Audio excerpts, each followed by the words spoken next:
හිතන්න. ඔබ අඳින ඇඳුම ඔබ කපන කොණ්ඩ මෝස්තරය. ඔබ අහන සින්දුව රජය විසින් තීරණය කරනවා කියලා. ඔබ රජයට විරුද්ධව එක වචනයක් හරි කිව්වොත් ඔබේ මුළු පරම්පරාවම සිරකඳවුරු වලට අවනවා. ඔබ ආදරය කරන විදේශ චිත්‍රපටයක් කොරෙන් බලුවොත් ඔබට ප්‍රසිද්ධියෙන් මරණ දඬුවම් හිමිවනවා. මේක විද්‍යා ප්‍රබන්ධ චිත්‍රපටයක් කතාවක් නෙමෙයි. මේ තමයි මේ මොහොතේ ලෝකෙන් සම්පූර්ණයෙන්ම වෙන් වෙලා මිලියන 25ක ජනතාවක් ජීවත් වන උතුරු කොරියාවේ කටුක යථාර්ථය. අද තැනුම නාලිකාවෙන් අපි සොයන්නේ ඒ බිහිසුණු තාප්වලින් නිහාලෝකයේ අඳුරුම රාජ්‍යයේ සැඟවුණු නීති සහ රහස් පද්ධතිය තුළටයි.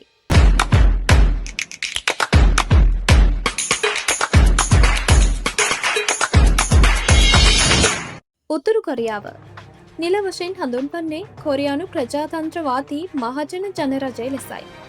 නමුත් මේ නමට හාත්පසින්ම වෙනස් යථාර්ථයක් තමයි එතන තියෙන්නේ.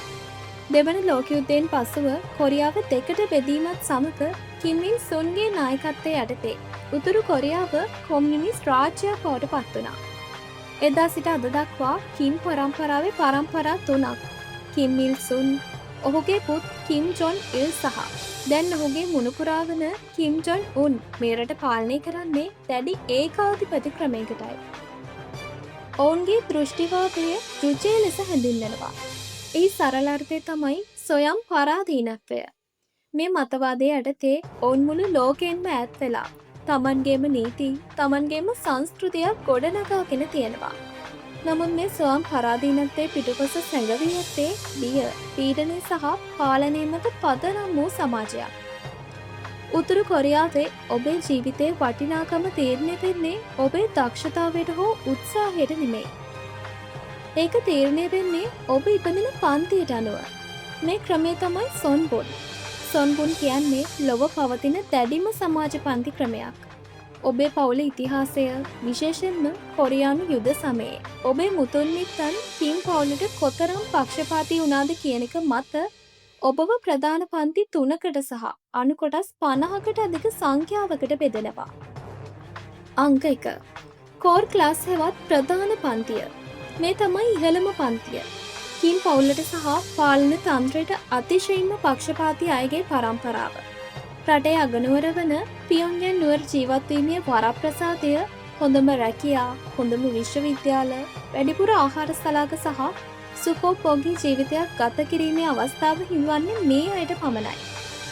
අංක 2. වේවරින් ක්ලාස් හෙවත් දෙගිඩියා පන්තිය. රටේ බහුතරයක් අයත් වෙන්නේ මේ පන්තියට. ඔවුන්ව සලකන්නේ පාලනයට සම්පූර්ණ පක්ෂපාතී නැති, සම්පූර්ණයෙන්ම විරුද්ධ නැති කොටසක් විදිහට. ඔවුන් නිරන්තරයෙන් රජයේ ඔත්තුකරුවන්ගේ සෝදිසියට ලක්වනවා. ඔවුන්ට අගනුවර ජීවත් වෙන්න අවසරයක් නැහැ. අංක 3. පොස්ටයි ක්ලාස් හෙවත් සතුරු පන්තිය. මේ තමයි පහළම පන්තිය. දකුණු කොරියාවට සම්බන්ධකම් තිබූ අය, ඉඩම් හිමියන්, ව්‍යාපාරිකයින්, ආගමිකයින් සහ පාලනයට විරුද්ධ වුවන්ගේ පැවතෙන්නන් මේ පන්තියට ඇතුළත්.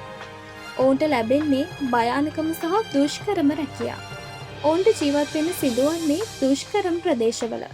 ඔවුන්ට කිසිම අනාගතයක් නැහැ. සොන්බුන් කියන්නේ ඔබට කවදාවත් ගැලවෙන්න බැරි උරුමයක්. ඔබ සතුරු පන්තියේ ඉපදුනොත් ඔබේ දරුවනුත් මුණුබුරනුත් ඒ පන්තියටමයි අයත් වෙන්නේ. උතුරු කොරියාවේදී ඔබේ ශරීරය පවා ඔබට අයිති නෑ.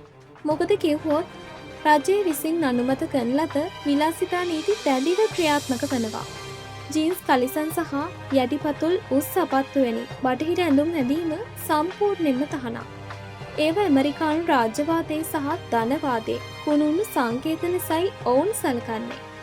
වීදිවල විලාසිතා පොලිසිය ලෙස ක්‍රියා කරන තරුණ කණ්ඩායම් ක්‍රියා කරන අතර නීති විරෝධී ඇඳුම් ඇඳ සිටින අයට අත්අඩංගුවටගෙන දඬුවම් කරනවා. කොණ්ඩ මෝස්තර පවා රජෙන් අනුමත විය යුතුයි. කාන්තාවන්ට විවාහකද අවිවාහකද යන්න මත පදනම්ව මෝස්තර 18ක් සහ පිරිමින්ට මෝස්තර 15ක් පමණ තිබෙනවා. පිරිමින්ගේ කොණ්ඩය සෙන්ටිමීටර් 5කට වඩා දිගු වෙන්න බෑ. වයසක අයට නම් සෙන්ටිමීටර් 7ක් දක්වා අවසර තියෙනවා. නායක කිම් ජොන් උන්ගේ කොණ්ඩ මෝස්තරය අනුකරණය කිරීම දඬුවම් ලැබිය හැකි වරදක්. මේ හැම දෙයකින්ම උත්සාහ කරන්නේ පුද්ගල අනන්‍යතාවය මකා තමා සමාජවාදී පරමාදර්ශයට ගැලපෙන එකම අච්චුවකට සියලු දෙනා දැමීමටයි. ලෝකයේ සිදුවන දේ ගැන උතුරු කොරියානු ජනතාව දන්නේ රජය ඔවුන්ට දැනගන්නට සලස්වන දේ පමණයි. අන්තර්ජාලය. අපට නැතුවම් බැරි අන්තර්ජාලය උතුරු කොරියාවේ සාමාන්‍ය ජනතාවට තහනම්. ඔවුන්ට ඇත්තේ රජය විසින් දැඩිව පාලනය කරන වෙබ් අඩවි 30ක් පමණක් ඇති ක්වොම්මියොන් නම් දේශීය පරිගණක ජාලයක් පමණයි. සැබෑ අන්තර්ජාලය භාවිතා කිරීම අවස්ථාව හිමිවන්නේ රටේ ඉහළම පෙළේ දේශපාලඥයින් සහ ඔවුන්ගේ පවුල්වල අයට පමණයි. ඒත් ඒ දැඩි නිරීක්ෂණය යටතේ. මාධ්‍ය රටේ ඇති සියලුම රූපවාහිනී ගුවන් විදුලි නාලිකා සහ පුවත්පත් රජයේ සම්පූර්ණ පාලනය යටතේ පවතිනවා. ඒවයින් 99%ක්ම විකාශනය කරන්නේ නායකයාගේ වීරක්‍රියා, රජයේ ජයග්‍රහණ සහ ඇමරිකාවට සහ දකුණු කොරියාවට එරෙහි වෛරී ප්‍රචාර පමණයි. විදෙස් මාධ්‍ය දකුණු කොරියානු K-pop, K-drama, හොලිවුඩ් චිත්‍රපට නැරඹීම හෝ ඒවා ළඟ තබා ගැනීම මරණීය දණ්ඩනය හිමිවිය හැකි වරතක්. 2020 දී සම්මත කළ ප්‍රගතිකාමී චින්තන විරෝධී නීතිය යටතේ විදෙස් මාධ්‍ය නැරපු දහස් ගණනක් ප්‍රසිද්ධියේ මරා දමා හෝ ශ්‍රම කඳවුරුවලට යවා තිබෙනවා. උතුරු කොරියාවේ යුක්තිය පසින්දලන ක්‍රමය ලෝකයේ තියෙන අමානුෂිකම ක්‍රමයක්. පරම්පරා 3ක නඩුවම මේ උතුරු කොරියාවටම ආවේනික වූ පිහිසනු නීතියක්. දේශපාලන පළදක්කර පුද්ගලයෙක්ව පමණක් නොව ඔහුගේ දෙමාපියන්, දරුවන් සහ මුණුබුරන් පවා කිසිම වරදක් නොකරම ශ්‍රම කඳවුරුවලට යවනවා. මෙහි අරමුණ වන්නේ විරුද්ධ මත දරන පරම්පරාවක බීජය පවා සම්පූර්ණයෙන්ම විනාශ කර දැමීමයි. ශ්‍රම කඳවුරු මේවා නාසිකාල් කඳවුරුවලට දෙවැනි නැති මරණේ කඳවුරු. ලක්ෂයකට අධික ජනතාවක් මේ කඳවුරුවල ඉතා අමානුෂික ලෙස ජීවත් වන බවට ගණන් බලා තිබෙනවා. දිනකට පැය 12ක් හෝ 16ක් දක්වා බර වැඩ, කුසගින්න, වදහිංසා සහ නිරන්තර මරණ බිය මැද ඔවුන් ජීවත් වෙනවා. මේ කඳවුරුවල ඉපදෙන දරුවන් පවා පිටත ලෝකේ කවදාවත් දැකලා නැහැ. ඒ තුලම ඔවුන් මිය යනවා. ප්‍රසිද්ධියෙන් මරා දැමීම රජයේ ජනතාව පිය ගැන්වීමේ උපක්‍රමයක් ලෙස ප්‍රසිද්ධියෙන් මරා දැමීම භාවිතා කරනවා. කුඩා දරුවන් ඇතුළු දහස් ගණනක් මේ මරණ දඬුවම් නැරඹීමට පළ කෙරෙනවා.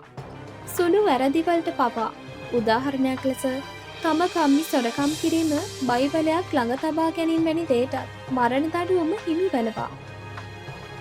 සැබෑ ජීවිතයේ කම්පනීය සිදුවීම් කිහිපයක් තිබෙනවා. ෂින් ඩොක්යෝ ඔහු ඉපදුනේම ශ්‍රම කඳවුරක. වයස අවුරුදු 23 දී එතනින් පැන යන තෙක්ම ඔහු පිටත ලෝකයක් වෙන දැන සිටියේ නැහැ. ඔහු තමන්ගේ මව සහ සහෝදරයා පැන යාමට තැත් කරන බව කඳවුරු පාලකයන්ට පැවසූ විට ඔහුට ඔවුන් මරා දමන අයුරු බලා සිටීමට බල කෙරුණා. ගින්න සහ පින්තූර 2012 වසරේදී ගින්නකින් තම දරුවාව බේරා ගැනීමට උත්සාහ කළ මවකට නායකයාගේ පින්තූර බේරා නොගැනීම නිසා සිර දඬුවම් නියම වුණා. උතුරු කොරියානු නීතියට අනුව මිනිස් ජීවිතයකට වඩා නායකයාගේ පින්තූර වටිනවා. ස්ක්විඩ් ගේම් සිදුවීම 2021 දී දකුණු කොරියානු ස්ක්විඩ් ගේම් කතාමාලාව අඩංගු USB පෙන් ඩ්‍රයිව් එකක් පාසල් සිසුන් අතර බෙදාගත් පුද්ගලයෙකුට වෙඩි තබා මරා දැමුවා. ඒ මිලදීගත් ශිෂ්‍යයාට ජීවිතාන්තය දක්වා සිර දඬුවම් නියම වූ අතර ඒ නැරඹූ අනෙක් ශිෂ්‍යයන් 6 දෙනාට වසර 5ක බරවැඩ සහිත සිර දඬුවම් නියම වුණා. මේ කතා අසන විට අපට අපි භුක්ති විඳින නිදහස ගැන නැවත නැවත සිතන්නට යමක් ඉදිරි වෙනවා. කැමති දෙයක් කතා කරන්න, කැමති තැනකට යන්න, කැමති දෙයක් විශ්වාස කරන්න, අනාගතය ගැන සිහින දකින්න අපිට තියෙන අයිතිය. මේව උතුරු කොරියාවේ ජනතාවට හිතා ගන්නවත් බැරි වරප්‍රසාද. අපි සුළුවෙන් තකන මේ නිදහස තවත් රටක මිනිස්සුන්ට ජීවිතයත් මරණයත් අතර වෙනස. ඔවුන්ගේ එකම බලාපොරොත්තුව කවදා හරි දවසක මේ අඳුරු පාලනින් මිදිලා ලෝකයේ අනිත් මිනිස්සුන්ම නිදහසේ හුස්ම ගන්නට ලැබීම. උතුරු කොරියාවේ මේ මිහිසුණු පාලනය කිම් ජොන් උන් විසින් පවත්වාගෙන යන්නේ කොහොමද? තමන්ගේ බලය රැක ගැනීම සඳහා තමන්ගේ මාමව සහ දෙවන සහෝදරයව පවා ලෝකයේ ඉදිරියේ අමුවේ ඝාතනය කරපු ඒ කුරිරු කතාව දැනගන්න ඔබත් කැමතිද? එහෙනම් මේ වීඩියෝ එකේ දෙවනි කොටසත් ඕන කියලා පහලින් කමෙන්ට් එකක් කරන්න. දැනුම නාලිකාව සබස්ක්‍රයිබ් කරන්නත් අමතක කරන්න එපා.